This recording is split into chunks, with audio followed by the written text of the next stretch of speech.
Tänään meillä on Kotivarakaupan tuoteesittelyssä vuorossa Atomin retkikeitin setti. Tämä sama retkikeitin setti löytyy meidän valmiista kotivarapakkauksista. Tämä on ihan retkikeitin settien perusmalli, eli free-käyttöinen ja löytyy 2 paistinpannua ja 2 kattilaa. Sen lisäksi tässä on isona ekstrana toi kahvipannu, jota voi käyttää kahvin keittämiseen tai teen keittämiseen, ja se on mun mielestä iso ekstra tälle kahvin rakastajana. Aletaan purkaan tätä ja keitellään vähän kahvia. Eli tästä näppärästä setistä löytyy isompi paistinpannu, pienempi paistinpannu, free-keitin, sitten toi kahva, kahvipannu, pienempi kattila, isompi kattila ja sitten tietenkin toi trangien runko. Ei mitään, pistetään palaa ja laitetaan kahvit tulille. Siitä eka vedet tohon kahvipannuun. Sitten eka kiehautetaan toi vesi nopeasti tossa. Tää on tosiaankin laiskan miehen versio, eli ei tehdä nokipannutyyliin, vaan tuolla teesuodattimella tätä kahvia.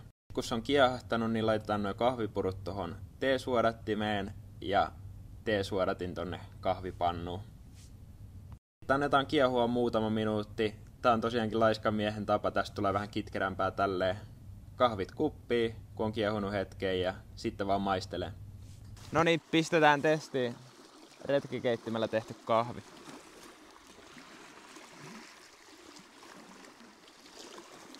Ihan hyvä, hoitaa kyllä hyvin hommansa tälleen retkellä.